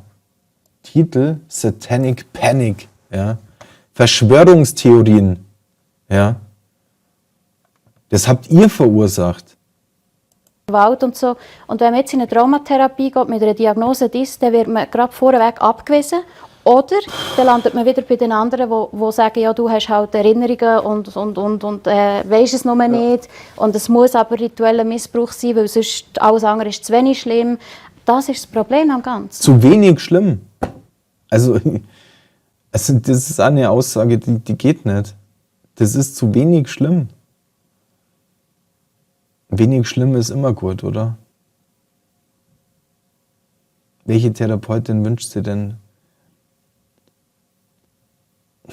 dass der Therapierende Schlimmeres erlebt hat, als er hat? Das ist doch keiner. Das will doch keiner. Da gehen wir schon davon aus, dass diese Menschen Böses tun, oder? Da unterstellt der Robin Riemann schon irgendwelche bösen Sachen irgendwelchen Therapeuten. Aber zu glauben, dass die Menschen da draußen Böses tun, das will er nicht. In der Reportage haben wir gesehen, wie die Fehltherapie dein Leben zerstört hat, aufgrund von Therapeutinnen, die dich einfach... Das sind solche Framing-Sätze. Wenn man das im Kontext zu diesen ganzen Themen eben sieht, ja, dann darf man sowas nicht sagen. Das stimmt einfach nicht. Ja. Es gibt so viele Seiten und offizielle Hilfeseiten, die sich mit diesem Thema beschäftigen. Ja. Organisierte, sexualisierte und rituelle Gewalt. Ja, unabhängige Kommission zur Aufarbeitung sexuellen Kindesmissbrauchs. Organisierte und rituelle sexualisierte Gewalt, das gibt es. Aufarbeitungskommission.de. Hört doch mal auf, die Lüge zu verbreiten, dass das nicht gibt. Ja. MK Ultra, ja. Kann man nicht wegdiskutieren, das gibt's auch. Anfänge im Nationalsozialismus. Mensch, das war doch schon immer der Traum von gewissen Gruppierungen, ja, okay, wir haben es vorher schon gesagt, dissoziative Identitätsstörung, ein Teil davon ist rituelle Gewalt. Es können auch andere Traumata das lösen. Aber es gibt in dieser Welt Menschen, die davon träumen, andere absolut zu steuern und zu manipulieren. Und jeder, der sich mit dem Thema MK Ultra auseinandersetzt, weiß, dass das Realität ist. Ja, die einen schreiben, das ist 1970 beendet worden. Ich glaube es nicht. Ja. Der Traum lebt weiter. Jemanden absolut zu steuern, und zwar so, dass es selber gar nicht mitkriegt. Dieses Programm gibt's und hat es gegeben. Und es ist nicht diskutierbar. Das ist keine Verschwörungstheorie. Den Geist zu manipulieren auf eine brutale Art und Weise. In verschiedensten Art und Weisen. Ja. Können wir gerne mal über MK Ultra ein eigenes Video machen. Einmal die ganzen Basics aufdröseln, was da eigentlich los war. Absolut schlimm, ja. Ein Forschungsprojekt über Bewusstseinskontrolle. Und jetzt stellen wir uns hin und sagen, nee, gibt's alles gar nicht. Warum will man denn so sehr verhindern, dass sowas ans Licht kommt? Journalismus bedeutet doch, Sachen aufzudecken, oder?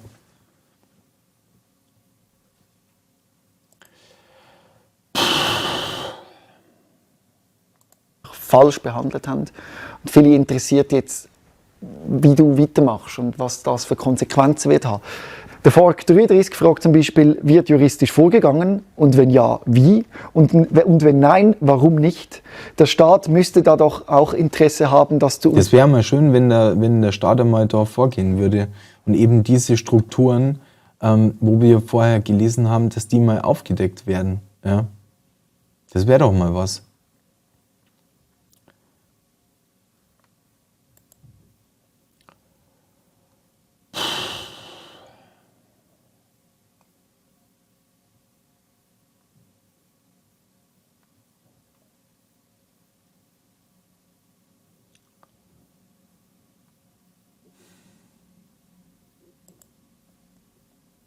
...binden und den Bürger, wenn er am schwächsten ist, zu schützen? Also ich bin jetzt dort auf jeden Fall am Klären mit einem Anwalt von der Opferhilfe, dass ich dort einfach mal abkläre, was habe ich überhaupt für Möglichkeiten. Es gibt verschiedene Wege. Es gibt den Weg, die Leute, die Therapeutinnen, die Klinik. Ich weiß ja nicht, wie man in so einem Fall dann vorgeht. Wenn eine Person rechtlich gegen was vorgeht, die also schwierig, ja. Schwierig, wie geht man damit um? Über Schadensersatz. Es gibt aber auch den Weg über Schmerzensgeld. Das sind zwei verschiedene Sachen. Wo ich allerdings muss sagen, Schmerzensgeld ist nicht unbedingt das, was ich anstrebe, weil man kann das nicht in Geld gut machen. Das alles. Man kann auch nicht in Geld gut machen, dass den Menschen das widerfahren ist, was ihnen widerfahren ist. Ja. Da müssten auch mal den Sachen nachgegangen werden. Es geht eigentlich wirklich mehr darum, das juristisch aufzuschaffen, dass wir finanziell Wir haben vorher gelesen, dass es in Sekten und in politischen Strömungen sowas gibt. Das müsste da mal auffliegen. Ja. Kinderhandel müsste da mal auffliegen. Wo sind denn da die Verurteilungen? Ja. Jetzt haben wir wieder gesehen, dass Sissi-Darsteller aus Österreich pädophilen Skandal verwickelt, ja, Sachen auf dem Handy drauf. Woher kommt denn das? Ja, was ist in Deutschland alles aufgefallen an kinderpädophilen Ringen?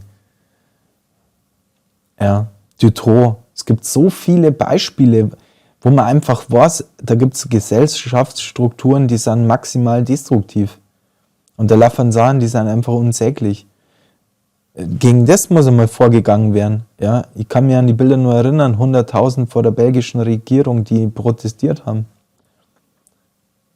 Sowas muss passieren. finanziellen Sachen, auch ganz viele Cash-Entscheide, Gutachten, immer müssen finanziell beteiligen, dass das zurückkommt. Aber auf jeden Fall werde ich das angehen, juristisch, und prüfen. Der LX1 schreibt ganz Da kann man nur hoffen, dass die wirklich das ganz genau prüfen, dass da einfach mal ein paar Sachen rauskommen, ja, was da los war. geile Folge, habe aber noch ein, zwei Fragen. Wie hat sie können fotografieren, wo sie gefesselt war, also bei der Fixierung? Wird ihr denn nicht das Handy weggenommen? Das habe ich mir auch gefragt, das habe ich ja im letzten Video gesagt, dass ich das total komisch finde, wenn das Bild von der Leonie entstanden ist, wie kann denn das sein? Wirkt so, als Und jetzt wäre kommt sie die nur Erklärung an der dazu, linken ja. Hand gefesselt gewesen. Genau, also nein, ich bin am ganzen Körper gefesselt oder angebunden, fixiert gewesen. Aber ich habe durch das, dass ich so lange Zeit immer wieder fixiert war, hat man mir zum Einschlafen am Abend, habe ich auch mein Handy haben, um noch ein bisschen drauf zu lesen. Und habe dann, die rechte Hand ist zwar angebunden gewesen, aber hat eine Verlängerung von etwa 30 cm. So dass ich gerade knapp, es hat nicht so lange dürfen sein, bis Ich weiß nicht, wie das in der Schweiz ist, aber ich kann es mir schwer vorstellen. Ja. Ich will nicht sagen, dass sie lügt oder so, gar nicht. Aber ich kann es mir schwer vorstellen, weil der Punkt ist, wenn ich nämlich eine Verlängerung von 30 cm habe, dann kann ich mir nicht vorstellen, dass auf einer in einer Psychiatrie, auf einer Station, das gemacht wird, weil sobald ich eine Verlängerung von 30 cm habe, kann ich Folgendes machen. Mich selbst damit umbringen, indem ich mir das um den Kopf rumwickelt. Und auf solchen Stationen wird eigentlich alles dafür getan, dass sie jemand nicht also dass keiner den Freitod nehmen kann. Ja.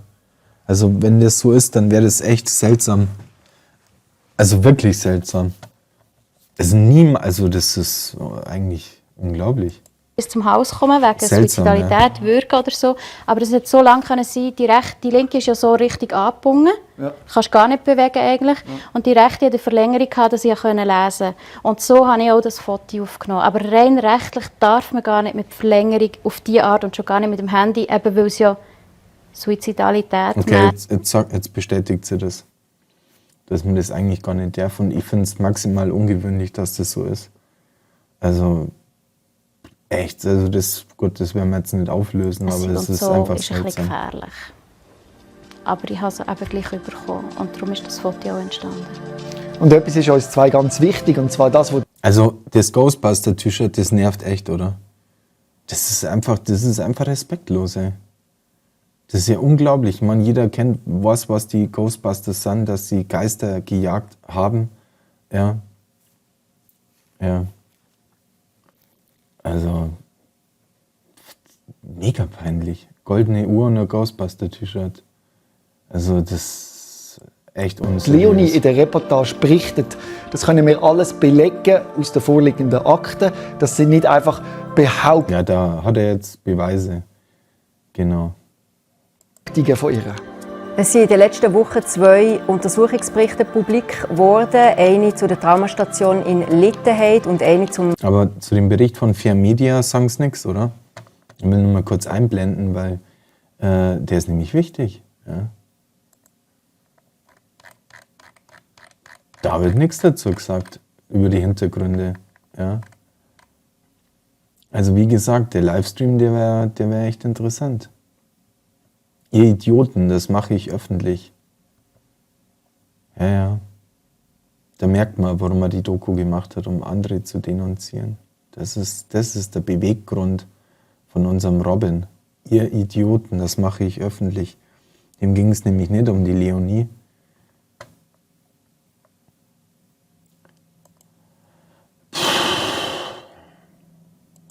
Psychiatriezentrum Münsingen, wo unsere Recherchen stützen und wo man hat festgestellt, dass die Verschwörungserzählung leider in die Therapie ist eingeflossen. Man hat jetzt dort auch Leute entlassen, man probiert die Situation zu verbessern. Wir sehen jedoch tatsächlich das Problem, dass die Verschwörungserzählung nicht einfach so... Also das Wort für Verschwörungserzählung, das scheint wirklich das Wichtigste in seinem Leben zu sein. Also ich kann mir echt vorstellen, das steht sogar bei ihm in der Wohnung irgendwo. Also das ist einfach unglaublich. Ein nicht ernstzunehmender, erwachsener Mann. Ja. ...schwindet, sondern dass weiter mit dem Glaubenshintergrund therapiert wird. Und trotzdem ist es wichtig zu sagen, dass Psychotherapie etwas ganz Mit dem Glaubenshintergrund therapiert wird. Wahnsinn. Wichtiges und Starkes ist, was wir brauchen. Wir haben hier einen Kommentar, der das ein bisschen in Frage gestellt hat. Sabrina Loh. Was ich an der Doku gut finde, ist, dass aufgezeichnet wird, was Psychotherapie anrichten kann. Ich glaube da allgemein nicht dran, beziehungsweise denke, dass die meisten Therapien eher schaden als nützen. Ich bin selber seit über 20 Jahren in einer Psychotherapie und profitiere unglaublich stark davon. Es ist eine Minderheit, die an satanistischen rituellen Missbrauch glaubt und wo die Verschwörungserzählung in Therapie einfließt. Das ist einfach... Und da kann ich nur noch mal sagen, ja, eine Minderheit, die an diese Verschwörungserzählung glaubt. Aufarbeitungskommission.de, ja, Infoportal rituelle Gewalt, Hilfeportal sexueller Missbrauch, ja, Zeit Online, Artikel. Also, wer jetzt noch glaubt, dass das eine riesen Verschwörungserzählung ist, der hat wirklich die Kontrolle über sein Leben verloren. Ja.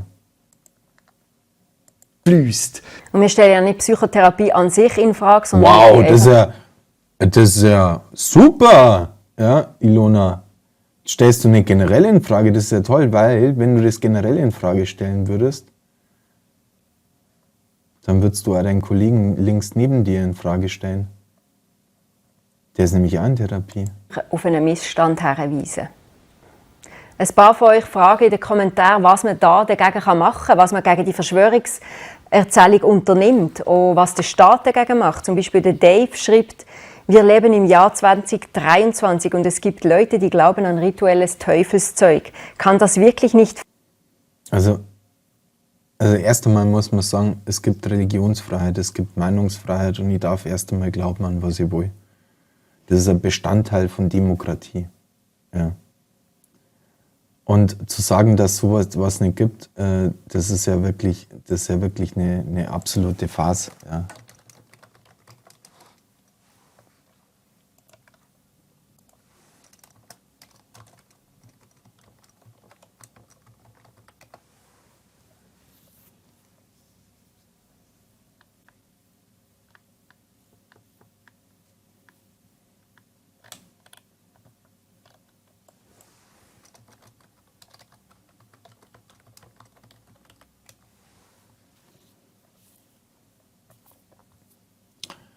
Church of Satan, ja. Okay, ich spare mir jetzt die ganzen Googlereien, um zu beweisen, dass es eine Vielzahl an Glaubensgemeinschaften weltweit gibt, die eben an die Existenz des Teufels glauben. Und jetzt kommen die zwei daher und sagen, das ist, also heutzutage nur an Teufelszeug glauben. Das ist ja sowas von 18. Jahrhundert. Ist einfach nur lächerlich. Ja. Ist einfach nur lächerlich. Fassen. Wird dagegen etwas Ernsthaftes von der... Also wenn Sie sagen, dass dagegen ernsthaft was unternommen werden muss, dann muss die Church of Satan geschlossen werden. Dann müssen alle Orden und satanistischen Logen und Kirchen geschlossen werden. Dann muss das alles aus der Gesellschaft beseitigt werden. Da bin ich auch mal gespannt, was sie da machen wollen. Ja. Also bitte, das ist sowas von extremes Framing, das ist einfach unglaublich. Ja.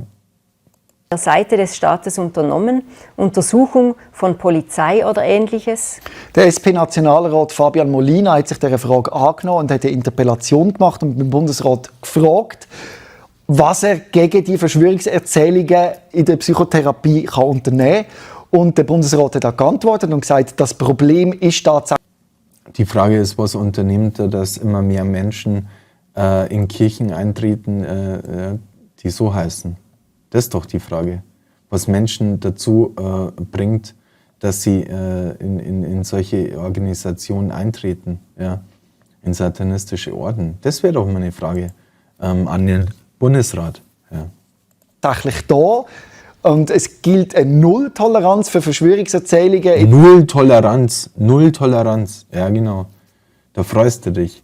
Die Frage ist halt, ob unser Politiker überhaupt irgendeine Ahnung von dem Thema hat oder einfach nur instrumentalisiert wird und dann in irgendeinem Fernsehbeitrag vorkommt, um ein bisschen an Bekanntheit zu gewinnen. Aber ich kann mir nicht vorstellen, dass der nur annähernd die Sachen jetzt gegoogelt hat. Nicht, also man, das ist ja eh schon lächerlich, Sachen zu googeln, weil das heißt ja nicht, dass man was weiß.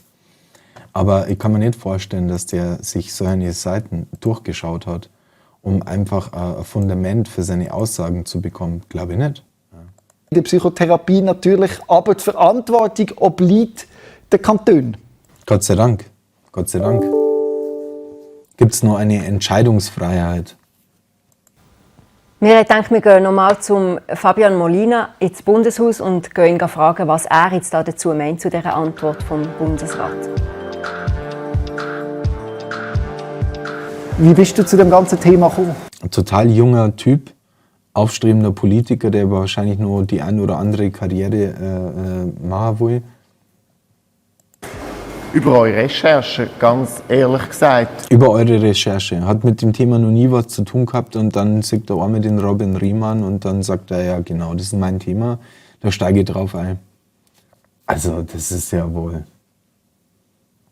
Und wenn ich durch eine Recherche da drauf komme, dann muss ich doch mich mit dem Thema ausführlich beschäftigen, oder? Dann sitze ich mir doch nicht gleich ins Fernsehen. Das ist unfassbar. Und ich habe dann mich damit ein bisschen angefangen zu befassen, auch in meinem Umfeld, mit Leuten geredet, die auch Leute kennen, wo das schon passiert ist. Und dann habe ich gefunden, ja... Da habe ich mit Leuten muss geredet, auch denen das auch Politik schon passiert ist. Die mit Verschwörungserzählungen zu tun gehabt haben. Hat es sich schon mal mit ein paar Opfern unterhalten? Hat es sich schon mal mit jemandem unterhalten, der das hat? Hat es sich mit dem Thema beschäftigt? Hat es sich mit Therapeuten beschäftigt? Nein, natürlich nicht. Er hat die Wahnsinns-Doku vom Robin Riemann angeschaut. Deswegen hat er jetzt eine Ahnung von diesem Thema. Also wenn wirklich. sich nur die Betroffenen wehren, dann scheint es ja offensichtlich nicht zu funktionieren. Das heisst, es braucht einmal eine Klarstellung auch von offizieller Stelle, dass das falsch ist, dass das sehr viel Leid verursacht und es braucht Maßnahmen. Wo sind denn die Beweise, dass es das nicht gibt? Wo sind denn die Beweise, dass es keine Menschen gibt, die an Satan glauben? Ja? Ja? Wo sind denn da die Beweise, dass das alles Fake ist? Wo sind denn die Beweise, dass diese Urteile nicht existieren? Wo sind denn die Beweise, dass rituell sexualisierte Gewalt nicht existiert? Ja? Was gilt denn überhaupt als Beweis? Was gilt denn überhaupt als Beweis? Also, so ein Schwachsinn. Die faulen Eier in dieser... Da braucht es wirklich Maßnahmen, wie man die faulen Eier rausholt. Da braucht es wirklich Maßnahmen. Sehr wichtige Berufsgattung kann aussortieren. Und ich bin einfach enttäuscht, dass es bis jetzt immer noch viel zu wenig passiert.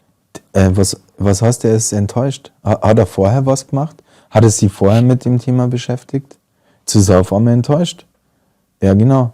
Ich kann noch mal sagen, die Opfer, die das erlebt haben, die sind auch enttäuscht von euch Politikern. Weil ihr nichts macht. Die sind auch enttäuscht. Diesbezüglich sind die auch enttäuscht. Ja? Dass da zu wenig passiert. Dass Fernsehstars pädophilen Zeug machen und dann nicht einmal gescheit verurteilt werden. Und das in Deutschland, Österreich und Schweiz.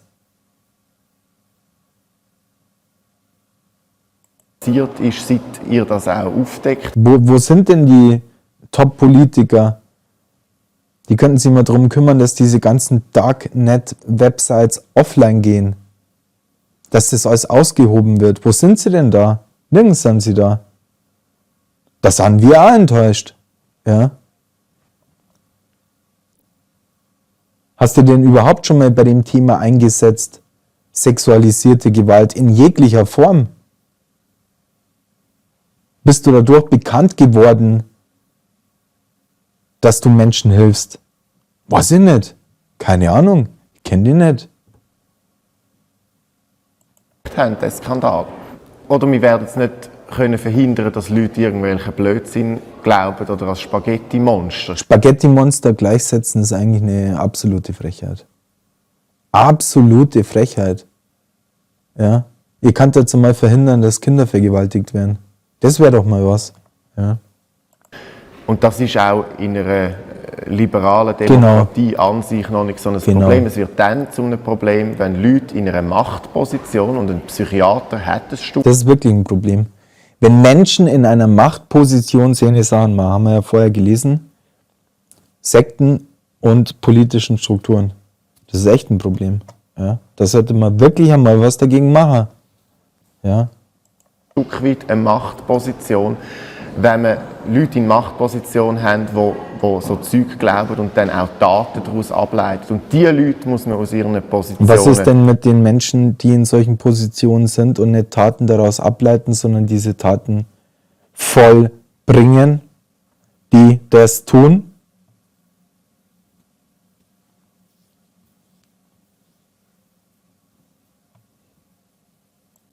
Entfernen.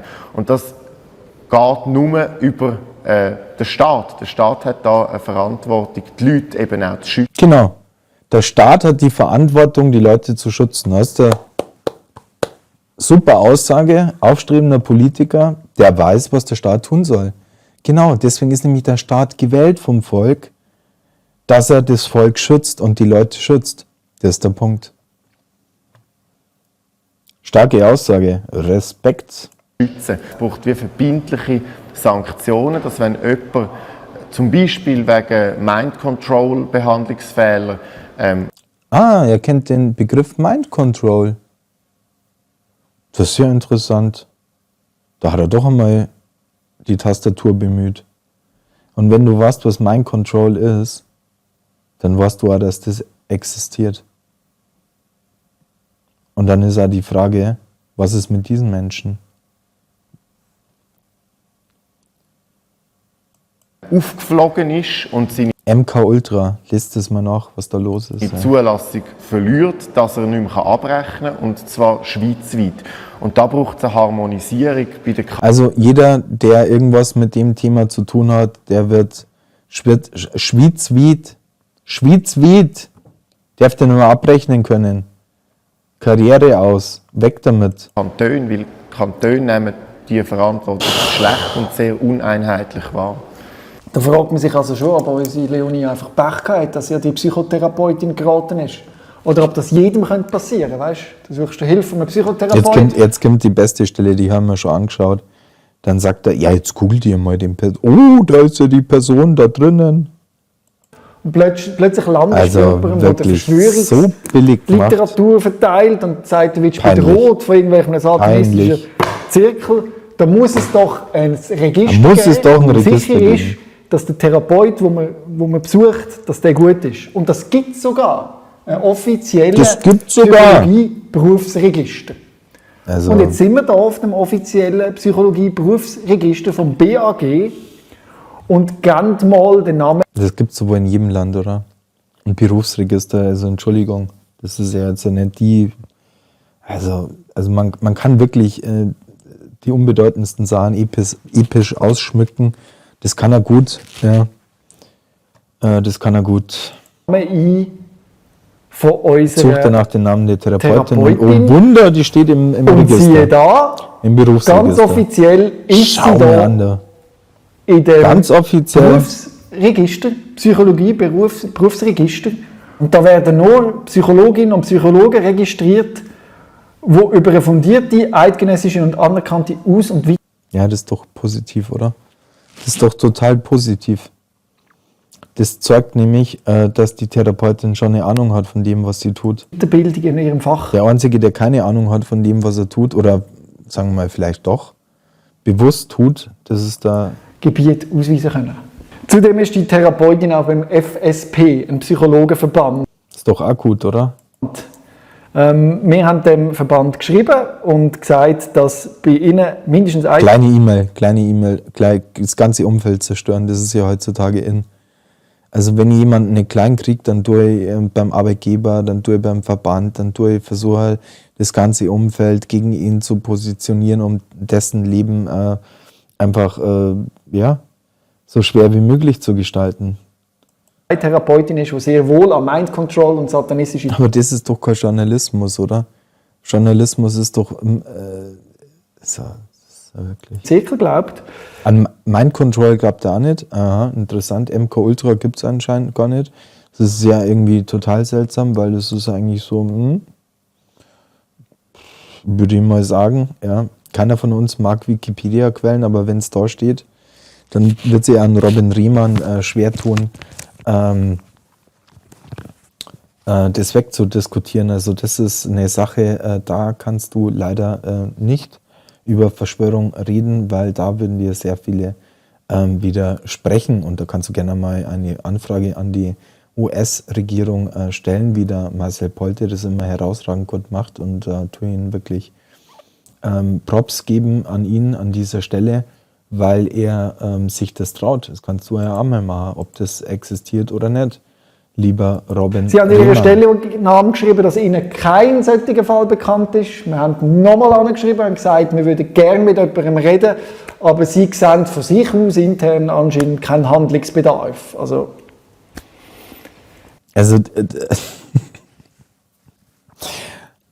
Also schauspielerisch absolut gut, also wirklich gut gemacht. Mir würde halt interessieren, wie oft er die Szene ausgemacht hat, weil der Gesichtsausdruck, der ist ja wirklich legendär, also es ist wirklich...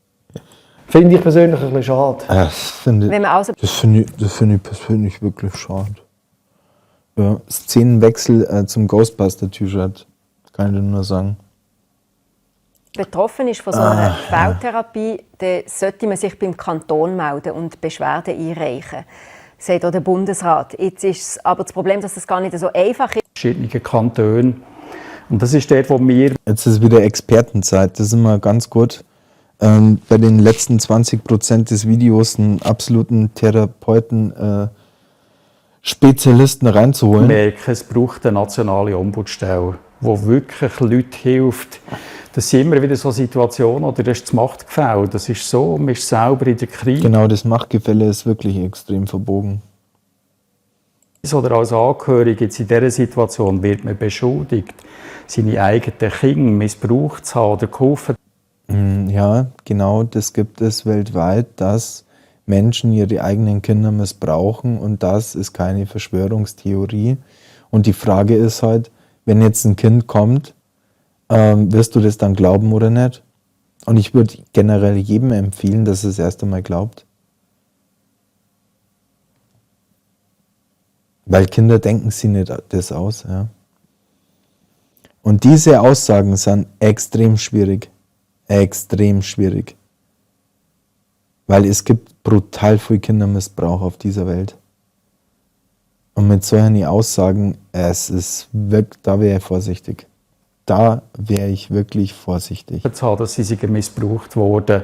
Und da ist es völlig egal, ob Kindesmissbrauch in einem satanischen Zirkel vorkommt, in irgendeinem okkulten Zirkel vorkommt, in einem atheistischen Haushalt, in einem theistischen Haushalt, in einem buddhistischen Haushalt, in einem christlichen Haushalt oder in einem muslimischen Haushalt. Da ist es völlig egal, in welchem Kontext dieser Kindesmissbrauch stattfindet, ob die jetzt an einen Teufel glauben oder nicht, oder ob die an das glauben oder nicht. Es ist egal, in welchem Kontext.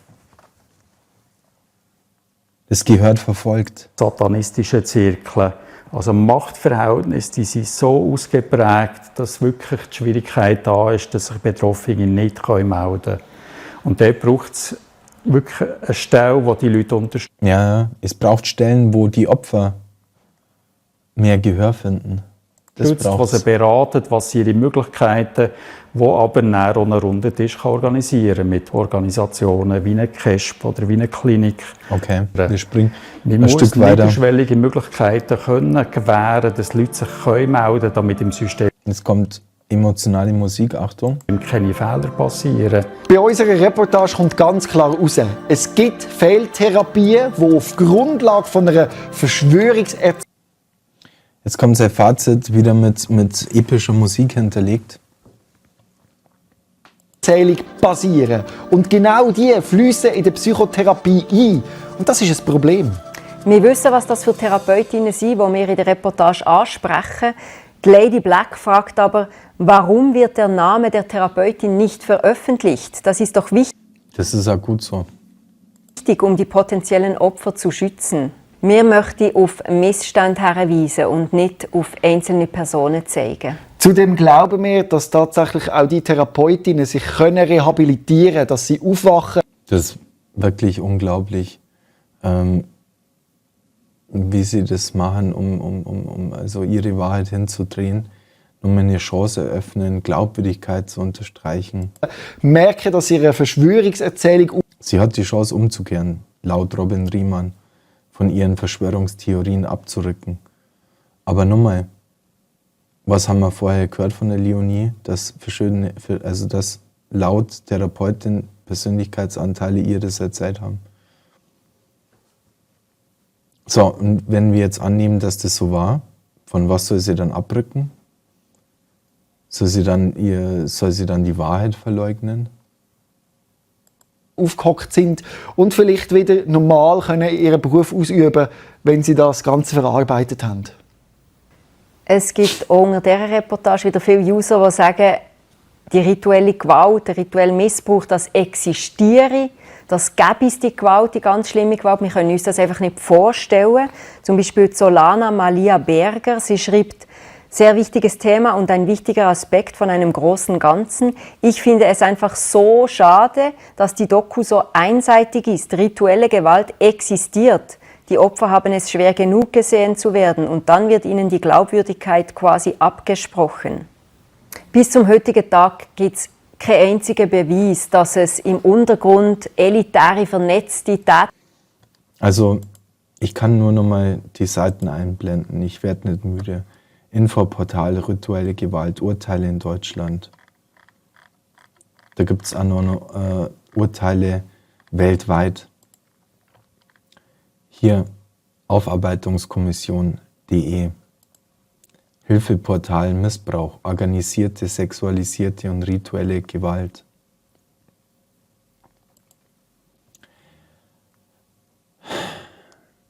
Es gibt genug Beweise und das wisst ihr. Das kann keiner abstreiten. Es gibt genug Beweise, ja, für die ganzen Sachen.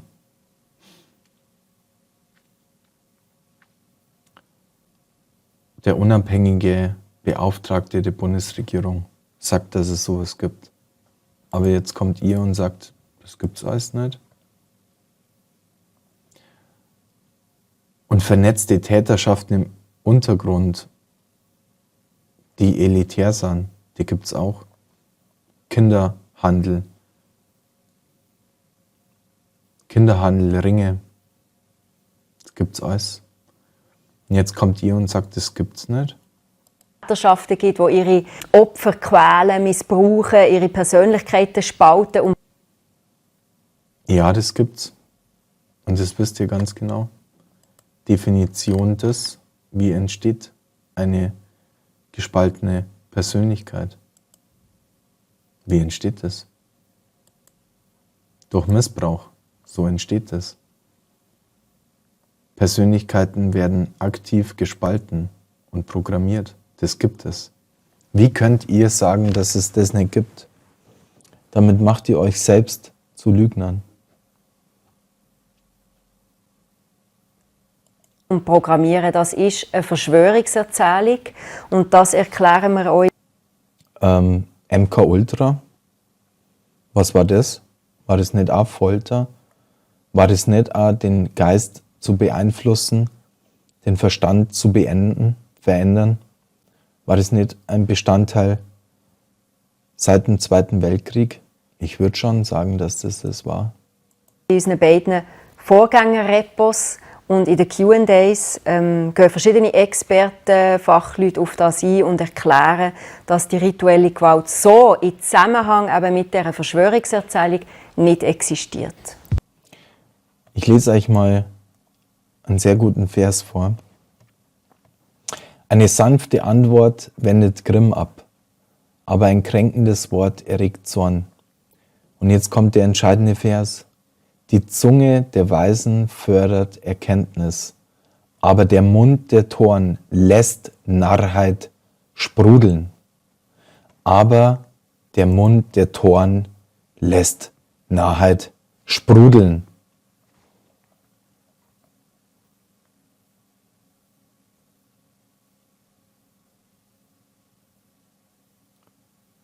Die letzten Sätze, die wir gehört haben, zeigen, dass dieser Vers stimmt. Narrheit sprudelt aus ihren Mündern. Ja, schaut doch dort alle nochmal vorbei. Es gibt noch einiges, wo man dort erfahren kann. Und wir danken euch natürlich auch für die ganz vielen lieben Kommentare, wie zum Beispiel von der RA. Super Arbeit, genau darum ist die SRG und das SRF wichtig. Danke und wir sagen bitte und Da freut er sich, wenn jemand sagt, dass er wichtig ist. Oh, da freut er sich. Das geht runter wie Öl. Mei, ich bin relevant. wir bleiben am Thema dran. Falls du jetzt die Reportage noch nicht gesehen hast, dann klick hier drauf, sie wird dir hier Ja, wird auf der anderen Seite angezeigt. angezeigt. Oder auch unsere zweite Das sind echte Profis. Ja. Reportage zum Thema Satanic Panic findest du auch da. Reportage. Okay, wir sind durch. Bin irgendwie erleichtert, weil es doch immer echt schwierig ist, sich das auch anzuschauen. Besonders wenn man Menschen kennt, die eben da drin stecken. Aber da kann man nur sagen, dieser Bibelvers ist wahr. Die Zunge der Weisen fördert Erkenntnis, aber der Mund der Toren lässt Narrheit sprudeln. Und wir werden nicht müde,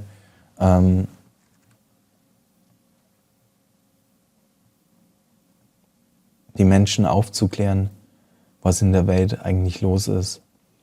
Und wir werden nicht aufhören, Fragen zu stellen. Gute Fragen, die eben hinter die Fassade blicken.